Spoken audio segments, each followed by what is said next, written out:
Okay, we read chapter 1 last week then, so we'll move on to chapter 2. After these things, when the wrath of King Ahasuerus was appeased, he remembered Vashti and what she had done and what she decreed against her, what was decreed against her. Then said the king's servants that ministered unto him, Let there be fair young virgins sought for the king. Let the king appoint officers in all the provinces of his kingdom, that they may gather together all the fair young virgins unto Shushan the palace, to the house of the women, and to the custody of Haggai the king's chamberlain, keeper of the women. And let their things be for purification be given them. And let the maiden which pleases the king be queen instead of Vashti. And the thing pleased the king, and he said so. Now in Shushan the palace there was a certain Jew whose name was Mordecai, the son of Jair, the son of Shimei, the son of Kish, a Benjamite, who had been carried away from Jerusalem with the captivity, which had been carried away with Jeconiah king of Judah, whom Nebuchadnezzar the king of Babylon had carried away. And he brought up Hadassah, that is Esther, his uncle's daughter, for she had neither father nor mother, and a maid was fair and beautiful, whom Mordecai, when her father and mother were dead, took for his own daughter. So it came to pass, when the king's commandments and the decree was heard, and when many maidens were gathered together unto Shushan the palace, to the custody of Haggai, that Esther was brought also unto the king's house, to the custody of Haggai, keeper of the women. And the maiden pleased him, and she obtained kindness of him, and he speedily gave her things for purification, with such things as belonged to her, the 7 maidens, which were meet to be given her out of the king's house. And he preferred her and her maids unto the best place of the house of the women. Esther had not showed her people nor her kindred, for Mordecai had charged her that she should not show it. And Mordecai walked every day before the court of the women's house to know how Esther did, and what should become of her. Now when every maid's turn had come to go in unto the king as Ahasuerus, after that she had been 12 months, according to the manner of the women. For so were the days of their purifications accomplished, to wit, 6 months with oil of myrrh, and 6 months with sweet odours, and with other things for the purifying of the women. Then thus came every maiden unto the king, whatsoever she desired was given her to go with her out of the house of the women into the king's house. In the evening she went, and on the morrow she returned into the second house of the women, to the custody of Shaashgaz the king's chamberlain, which kept the concubines. She came in unto the king no more, except the king delighted in her, and that she were called by name. Now when the turn of Esther, the daughter of Abihail, the uncle of Mordecai, who had taken her for his daughter, was come to her unto the king, she required nothing but Haggai, the king's chamberlain, the keeper of the women, appointed. And Esther obtained favour in the sight of them all that looked upon her. So Esther was taken unto King Ahasuerus, unto his house royal, in the 10th month, which is the month Tebeth, in the 7th year of his reign. And the king loved Esther above all the women, and she obtained grace and favour in his sight, more than all the virgins, so that he set the royal crown upon her head, and made her queen instead of Vashti. Then the king made a great feast unto all his princes and his servants, even Esther's feast. And he made a release to the provinces, and gave gifts according to the state of the king. And when the virgins were gathered together the second time, then Mordecai sat in the king's gate.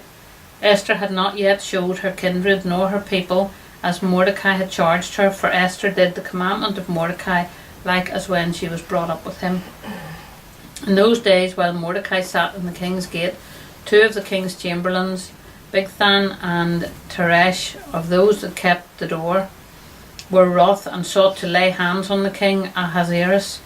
And the thing was known to Mordecai, who told it unto Esther the queen. And Esther certified the king thereof in Mordecai's name. And when inquisition was made of the matter, it was found out therefore they were both hanged on a tree, and it was written in the book of the Chronicles before the king. Now we talked about the concubines in Esther. This purification for 12 months with spices and with myrrh what is the significance of that? Significance what of the preparation? Well, there's the preparation, but there's also the myrrh and the spices. It doesn't tell us what the spices were. It just says the oil of myrrh. What was myrrh used for? The bitterness, the Embalming.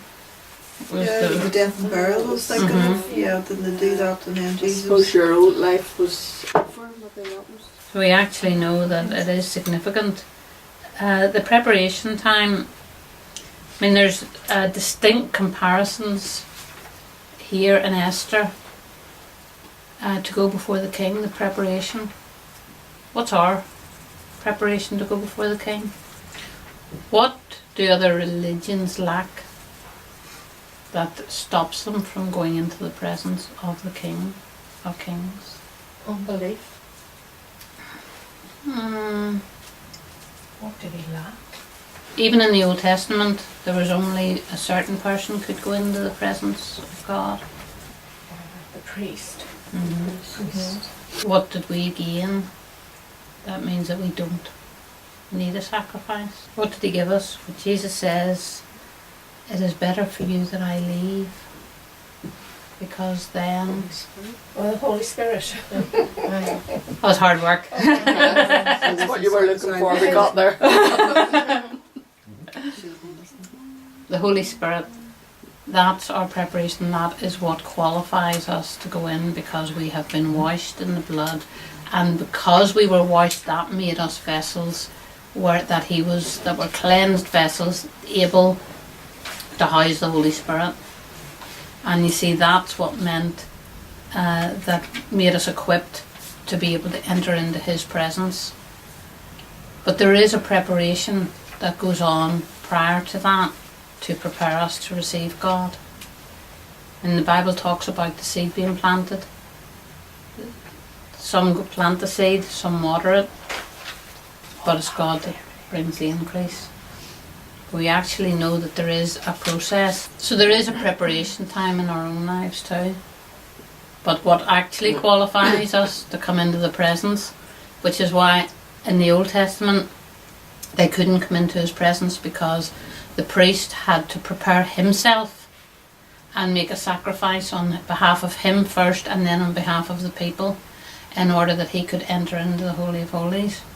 But the ultimate sacrifice was Jesus Christ, which meant that we can now, those that have received that sacrifice, have been washed in the blood, and then we have got the freedom to enter and come boldly before that throne of grace, because that free gift entitled us to do that. But we can actually see some of the parallels in this, because we can see that our own training as well comes through the Holy Spirit. We've seen both in Esther and in Daniel that they were trained up. They would have been trained in palace etiquette, things that might... With Daniel, he was probably... we know that he's of royal stock, so the chances were that he knew the basic etiquette format. And with Esther, we suspect greatly that she didn't, because she would have been... her descendancy would suggest that she wasn't in that elite personage, but she would have had that time to be prepared. She clearly listened and heeded all of the instructions from the eunuch, that as she was being trained up, she was favoured. She was shown favour, and again that reveals that those called of God, He equips them and He does pour out His favour upon them. And her obedience it's incredible. She saved her people. She saved the Jewish race from being annihilated, to the point where they to this day will still celebrate that feast of Purim. Read the book of Esther, and we look at Mordecai, how he raised her. I mean, she's a credit to her, to Mordecai, and obviously before that to when she was raised by her parents. You know, she is a credit to how well raised that she was. She was able to be obedient to her elders. She was able to walk in that obedience.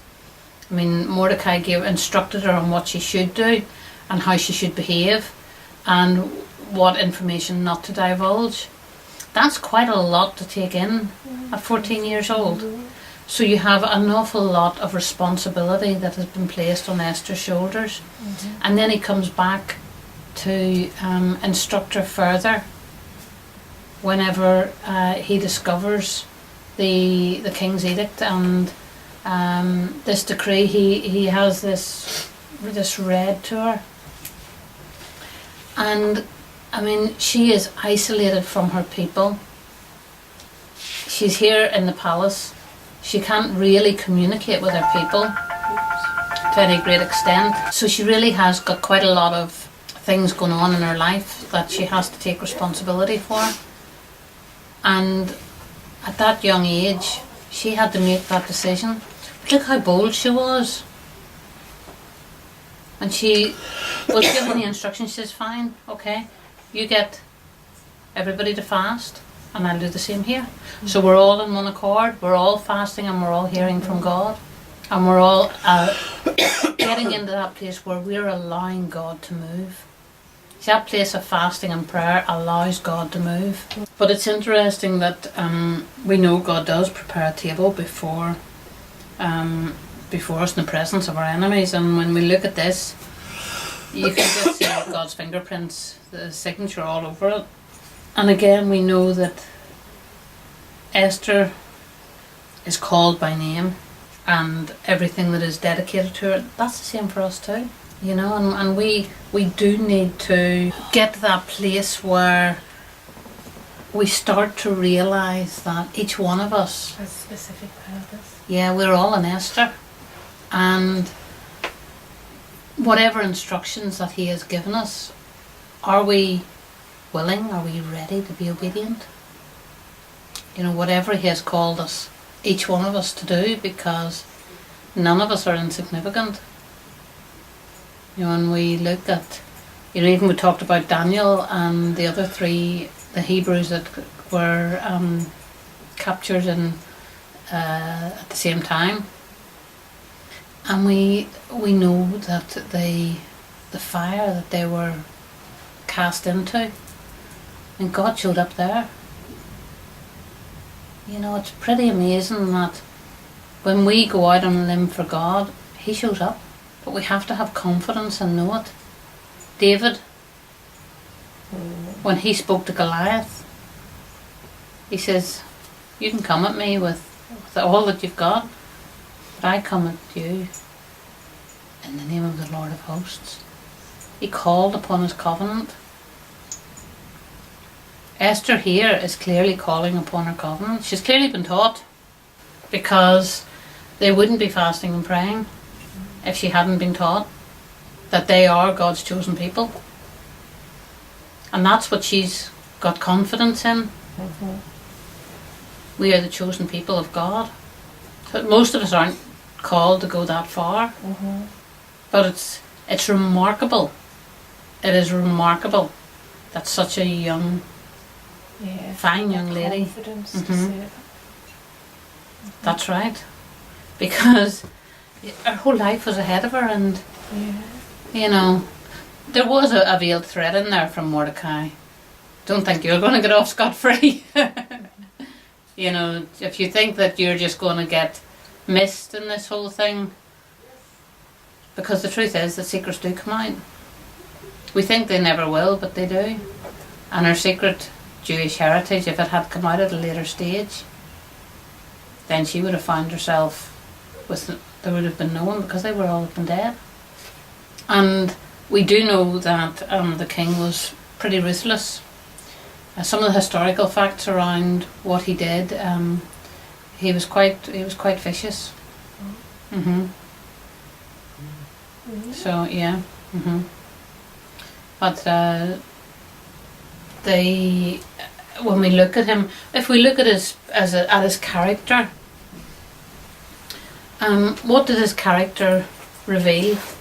And he had quite a bit of land, quite a bit, quite a magnitude of land. We talked about that last week. But what about his personal character? What about his integrity? What was he like as a man? We did this with David too. We looked at David as integrity as a man. But what about the king as a man? I mean, he's introduced at the very beginning. How is he introduced in chapter 1? 7-day feast. It sounds very grand because the terminology is terminology of Like the party. yeah, exactly. I mean, we would call that being a party animal, really. That was after a battle or something. You know, but he had 7 days feasting, and I mean, it's very eloquent how it's put.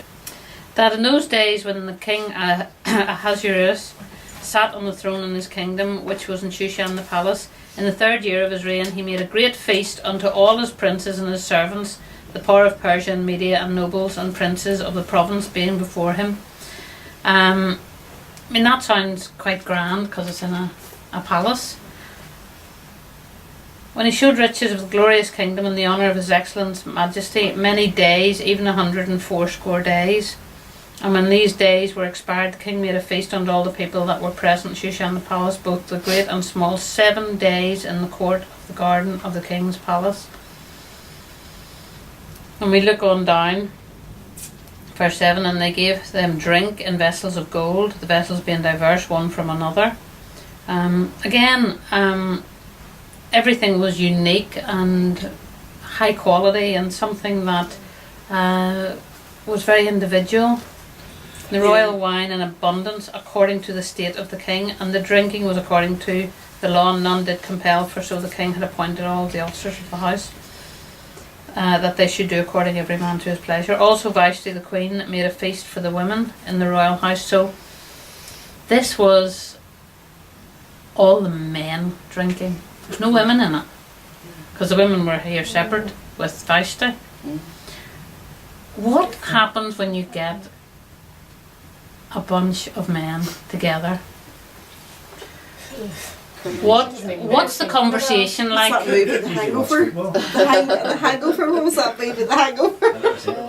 What does the What did they do? conversation usually digress into? Digress into. The conversation of a bunch of drunken men.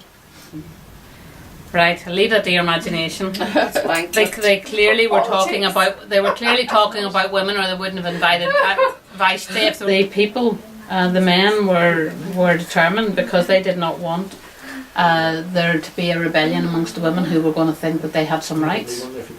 Because they came before him and they said, are you really going to let her get away with that? You need to make an example of her. You're the king.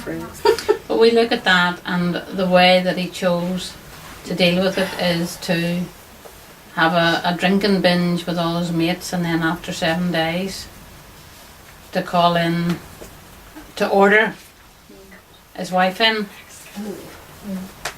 It actually is quite grotesque. Yeah. It's finely written because it's nicely written in this, and it sounds like Yeah. we had a feast. I mean, when it says after 7 days, on the 7th day, when the heart of the king was merry with wine, that's ever so nicely saying he was plastered drunk. Do you know what I mean? She could have been put to death. She could have. Yeah. She could have very easily been put to death because she disobeyed the king. So there was a strong chance that could have happened to her. We don't really know what happened to her. No. We know she was dethroned, but it doesn't appear that anything. She seemed to have been just passed over, which means that there's some sort of compassion in him, because he didn't carry out that. Then she could have still been held with all the other women then. That's But possible. it says she never came to sort the of- king again, No. didn't it? But although she could well have been kept in the palace, Yeah. with the other concubines. Did he have kids to it? Yes, because there was a step son, I believe. Maybe not. So yes, it's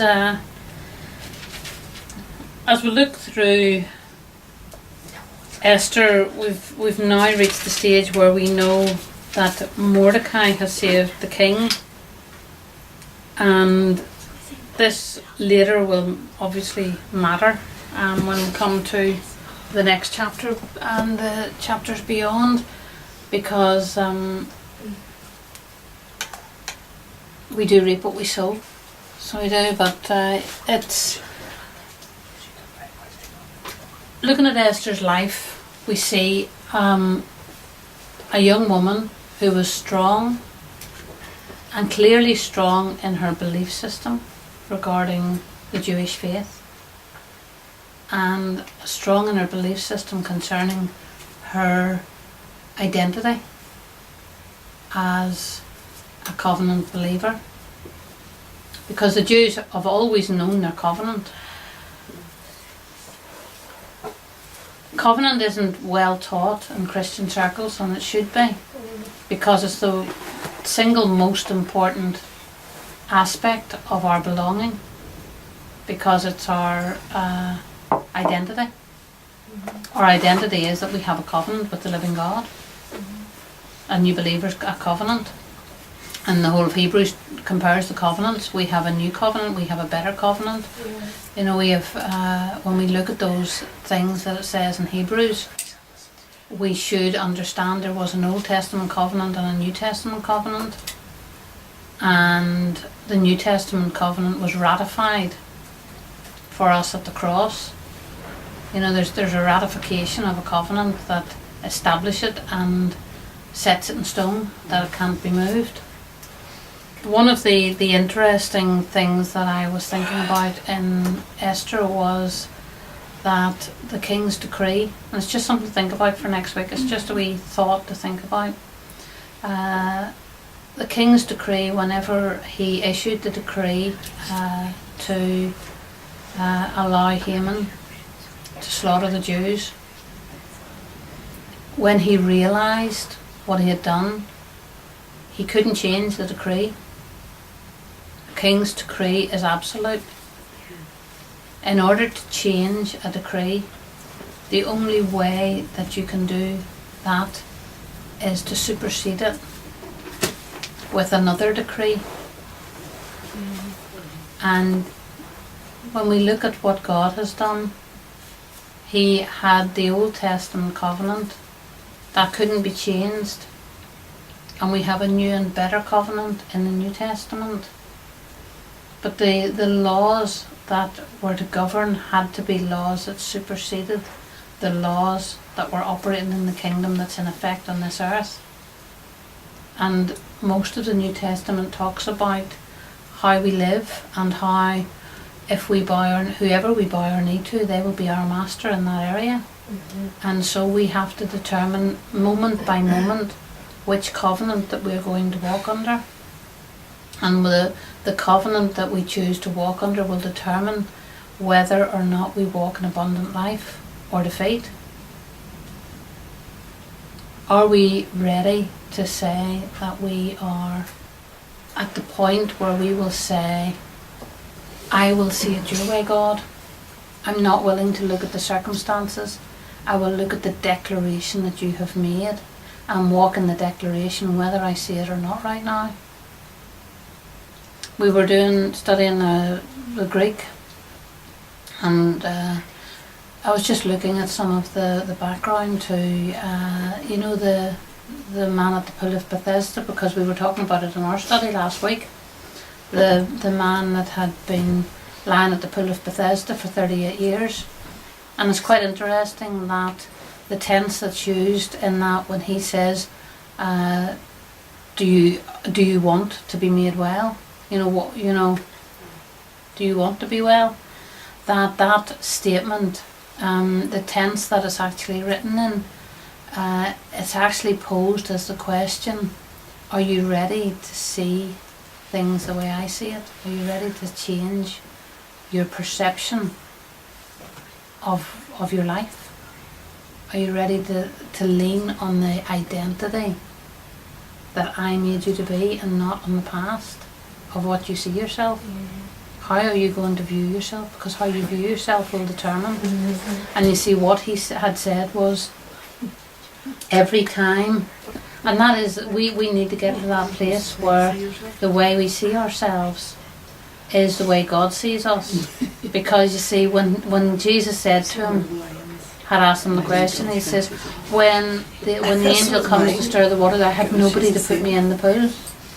And Jesus said, which mentality are you going to have? Are you going to look at it that you've got nobody to put you in the pool, or are you going to look at it that you're healed? Choose ye this day whom you will serve. Who are we going to serve? And what are we going to say about our life? Because death and life are in the power of the tongue. It's a constant battle, isn't it? You know what God says on the one hand, and you're pulled to the truth all the time. Then you've got the thoughts coming in, and then you've got the flesh coming in. And you're constantly having to keep going back to the Word of God, to what God's saying about the situation. We do, but I think that the biggest factor is about the bottom line question is, where do we place our trust? It's actually getting to that place in your Christian life where you just, all is just crumbling around you, but you're just focused, steadfast, face like flint, trusting God. Do you know? And I can say I haven't got there yet. Well, those are the examples that we're reading through now of those people that have reached that place You of can get trusting to a place God. where you're saying, God, I trust you, and it's like things aren't too bad, but when things are getting really, really bad, it's in that moment that you're actually saying, I'm trusting you, I'm trusting you, I'm trusting you. It doesn't matter. Whatever's going on, hell's coming against you, I'm trusting you, I'm trusting you. I mean, And not doubting. Joseph had to do that from a prison cell. And she's doing it from a palace. She's doing it from a palace, that's right. And they don't have Jesus in their hearts, as it were, the way we have. So that's right. But it's food for thought, isn't it? There's plenty of lessons that we can glean from the old patriarchs and books like Esther, but the biggest one really is about our covenant. When you get a hold of your covenant, if you are married to somebody and somebody said to you, you're not married, they can do whatever they want, you won't say, well, yeah, that's right, I can. The first thing that you'll say is, yes, I am. I have evidence here. I have a piece of paper, I've got a ring, I've got this, and you'll go through the pieces of evidence to prove that you are married. If somebody asks you who you are at the airport, you prove who you are with your passport. I've got evidence to say who I am. And yet we allow our identity and our covenant to be challenged without standing up for it so often. Yeah. The wind. I know. Howling. Said it was going to be windy tonight. It's just something that we think about. How we see ourselves is mightily important, and we don't ever win the battle unless we see ourselves as the victor. That's the victor. We won't win the battle in passivity. And Otherwise we're just we're under that spirit of deception if we allow the enemy and I mean that's one of the reasons we're not walking the victory path. That's one of the reasons why we're not manifesting the kingdom. It's because we're not calling on the covenant the way David did. And some people say, they'll argue that if you've got sin in your life or whatever, and you think that's a load of bunkum. David would not have been successful if it was based on the sin in his life. Although when we are challenged, we were putting up one of the last parts of David online. Well, I say we, that's a royal we. Sam did it. But I was listening to it, and it actually goes into my own healing testimony on it. Learning to lean on our covenant, because it's not about always being right. And we need to be there too. We need to realise that God is on our side. If God be for you, who can be against you? Whenever the enemy comes in to tell us, well, you weren't exactly obedient, were you? You didn't do this and you didn't do that. That condemnation's not from God. Yeah. The one big sin that can cause us major problems is unbelief. Because whoever we bow our knee to, they will be our master. And so anxiety and fear, we reap the rewards from the wrong kingdom.